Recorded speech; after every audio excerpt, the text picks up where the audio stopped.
অত সোজা না কুটনি রে। তোরা ভাবছিস কি আমি ভিডিও করা ছাইড়ে দেবো?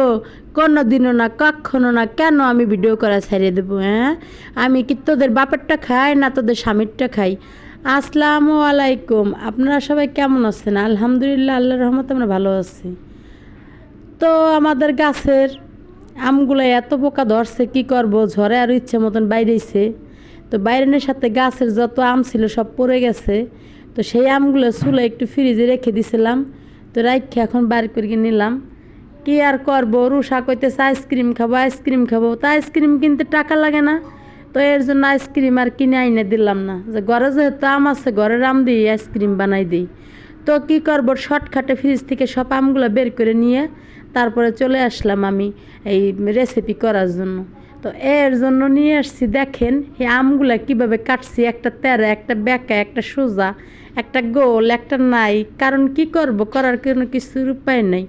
কারণ কি, প্রতিটা আমের ভিতরে পোকা হয়েছে, তা করার তো কিছুই নেই। এর জন্য পোকাটা ফেলাই দিয়ে তারপরে পোকা যদি ফেলাইতে যাই তাই তো আমার গোল থাকবে না। এদিকে তেরা বেঁকা সোজা লম্বা সব সব পদে আমি কাটছি। কি আর করব। তো যাই হোক, আমগুলো আমি দেখেন একটু হয়েছে। তো হওয়ার পরে একটু সেন্নে সুন্নে লইলাম। এরপরে আনছে ব্যালেন্ডারটা, কারণ ব্যালেন্ডার না হইলে তো হবে না, আতেছে না আম, তো আইসক্রিম হবে না।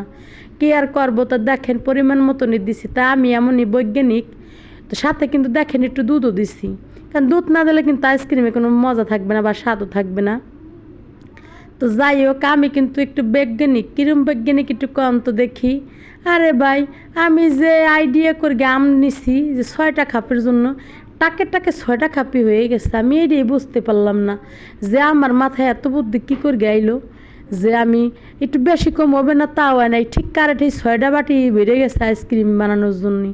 আর আমি এই অবাক হয়ে গেছি যে 6টা কাপে 6টা আইসক্রিম হলো, একটু বেশি হইতে পারলো না। যাই হোক, চলে আসলাম। কি করব, এখন ছিল আউখের গুড়। তা আমি আবার চিনি সব খাবারে খাই না, কারণ আমার মার ডায়াবেটিক্স, এর জন্য আমি চিনি ব্যবহার করি না। আর মা গো মা, চিনি হয়েছে কত জানেন? 180 টাকা করে কেজি। দরকার কি, ওইটাও মিডে লাগবে, এইটাও মিডে লাগবে, এইটার একটু কম বসছেন, এর জন্য এটা কিনে আনছি। যাই হোক, এখন দেখেন 1 চামচ দিয়ে কিন্তু লাড়তে আছে চাটতে আছে। তো দেখলাম কি একদম মিশে গেছে। তো এই যে নিয়ে এলাম সে দুধ। আমি কিন্তু দুধের কথা আগেই বললে হেলাইছি।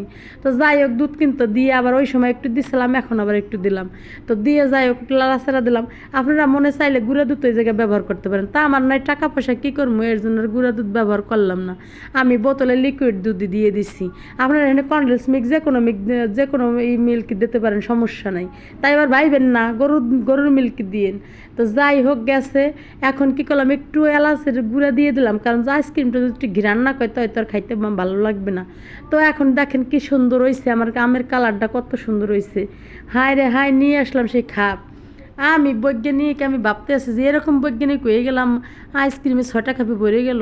তো দেখেন এখন কি করলাম, যে পাশ মা খাই যাবে, সাদা বাটিতে দেখতে খারাপ দেওয়া যাবে, চামিচ দিয়ে একটু স্টাইল করে ডালতে গেছি। তাই স্টাইল করে ডালতে ডালতে দেখি কি টাইম আমার যাই চুলগেও বার হইয়ে।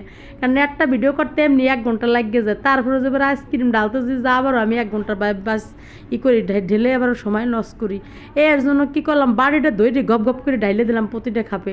তো গপ গপ করে ঢাইলে দেওয়ার সাথে দেখেন বাটি বুটি কিন্তু পাশ দিয়ে মাখাই মুখে গেছে। এখন আমার জানি কেমন একটু লাগতে আছে। কি আর করব। পরে করলাম কি, রুষারে বললাম এই টিস্যু নিয়ে এসো। পরে কি করলাম, সেই আস্তে আস্তে সব বাটিগুলো ডাইলে রুষারে দিয়ে টিস্যু এনে পাশ আবার মুছাই হালাইলাম। না মুছলে তো খারাপ দেখা যাবে, কারণ খারাপ দেখা গেলে তো কবেন না আবার আপনারা যে কী আইসক্রিম বানাইছে, বাটি দেখা যায় নোংরা। তো যাই হোক, করলাম, সব আইসক্রিমগুলো ঢাললাম। তো ঢালার পরে আমার মাথায় কেমন যেন একটু চক ঘোর পাকড়া করলো। আরে আল্লাহ, আমি 6টা বাটির আইসক্রিম কীভাবে বানাইলাম? আমি তো কোনোদিন আইসক্রিম বানাইতেই পারিনি। তো আমি ভাবলাম আইসক্রিম হয়েই যাবে সত্যি। তো যাই হোক, এখন দেখেন 5টা আমি টিস্যু দিয়ে সুন্দর করে মুছছে সুন্দর করে লইলাম। তো মোছার পরে এখন ভাবলাম, আমি তো গরিব মানুষ আর মধ্যম ফ্যামিলি, আমার ওই কী জানি একটা কাগজ কয়, জরি জরি এলা কাগজ দেখি ইউটিউবের কি অন্য জায়গা দেখি, এই হেডে দিয়ে কাম সারে। তো আমার কাছে হেয়ে নাই, করারও কিছু নাই।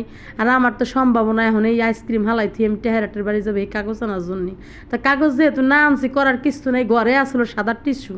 তো মনে করলাম সাদা টিস্যুরে এই আইনে উপরে দিয়ে দিই। যাই হোক, দেখেন আইসক্রিম খাইছিলাম কবে, হে আদিকালে হে আইসক্রিমের লাডিগুলো থুয়ে দিয়েছিলাম যে ভবিষ্যতে কাজে লাগতে পারে। তা আজকে কিন্তু ঠিকই কাজে লাগিয়ে গেছে। তো যাই হোক টিস্যু দুটো উপরে দিয়ে আমি তারপরে কি করলাম, এই আইস টিস্যুটা দিয়ে তারপর ভাবলাম টিস্যু দিতে আসছে এবার কেটা কি ভাবতে পারে খাবার জিনিস উপরে, খাবার জিনিসের টিস্যু দিলে কোনো সমস্যা নাই। তো যাই হোক এখন কী করলাম, আমি একটু গুতাইতেছি যে টিস্যুটা যদি একটু ছিঁড়ে যায় তাই কাঠিটা ভিতরে দিতে পারবো। তো যা গুতাইতে দেখি আসলে সত্যি এই টিস্যুটা ভিজে কাঠিটা ভিতরে ঢুকছে। তো এরম করে প্রতিটা কাঠি কিন্তু আমি দেখেন আইসক্রিমের লগে দিয়ে দিচ্ছি। কিসের জন্য? কারণ আইসক্রিমগুলো যদি আমি টিস্যুর ভিতরে না দিই তাহলে আবার আইসক্রিমগুলো কিন্তু উঠবে না, এর জন্য দিয়ে দিচ্ছি। তো এখন দেখেন 6টা ঘন্টা পরে আমি বের করছি, হায় মাগু মা আইসক্রিম হয়ে গেছে, আমি তো বুঝতেই পারিনি যে আইসক্রিম হয়ে যাবে। দেখেন কত সুন্দর আমার আইসক্রিম হয়েছে, দোকানেরটা ফেল আর কি খামু কেমিক্যাল আইসক্রিম, এখন থেকে এইভাবে আমি আইসক্রিম বানাবো। আরে দেখি আমার লোভ লেগে গেছে, কি যে করবো। রুষার এবার ডাক দিনে নিজে একা খাওয়া শুরু করে দিছি। তারপরে রুষা দেখি কয় কি তুমি কি খাইতেছো, কইছি আম্মু আমি আইসক্রিম খাইতেছি। রুষা আবার কয় আমার রেখে আইসক্রিম খাইতেছো, মাগু মা একটা কথা হইলো, সবসময় কি তোরে ডাকতে হইবে? নিজেরও তো একটু খাইতে মন চায়, এর জন্য তোরে বাকি দেখে আমি একটু খাইতেছিলাম। তো অমন করস কে? আইসক্রিম তো 6টা আইসক্রিম আছে, আমি কি 6টা কেক লগে খাইয়ে লাইছি? আমার সাথে এরকম করস? মায়ের থিয়ে আমি আইসক্রিম খাইছি দেখে মাইয়ে আমার কত কিছু কইলো, কে মাগো মা তোর এখানে খাইতে পারন চায়, আমরা বড় মানুষ আমাকে খাইতে পারন চায় না। তো দেখেন আমি কিন্তু ঘপ করে কামড় দিয়ে 2-3বার খাইয়ে ফেলছি। তো কী আর করবো, দেখেন আমি লোভ সামলাইতে পারিনি। নিজের হাতের আইসক্রিম এত মজা করে বানাইছি, চলে আইসে আমার এই কুটনি মেয়েডা জগড়াইটে মেয়েডা আইয়া নিজে একের আমার কাছে না জিজ্ঞেস করে টপত করে হাত বাটির থেকে আইসক্রিমটা নিয়ে কাট করে খাওয়া শুরু করছে। কে কষ্ট করার সময় কি তুই থাকিস, আমাকে দিয়ে কষ্ট করাস, আমি একটু খাইছি দিকে আমার সাথে ঝগড়া করিস, আবার খায় আর জিবলে বের করে এরকম করে দেখায় কত সুন্দর হয়েছে। কাম করে খাও বাপের বসে খাও, না কিছু খাও, নাক ডুবাইয়ে খাও। তা আপনারা সবাই ভালো থাকবেন। আজকে আমি একটু অন্যরকম কথা বললাম। তা আমার কথা যদি আপনার কাছে ভালো লাগে থাকে আমাকে কমেন্ট করে জানাবেন। তো আমার মতন এরকম আইসক্রিম বানাই খাবেন। আল্লাহ হাফেজ।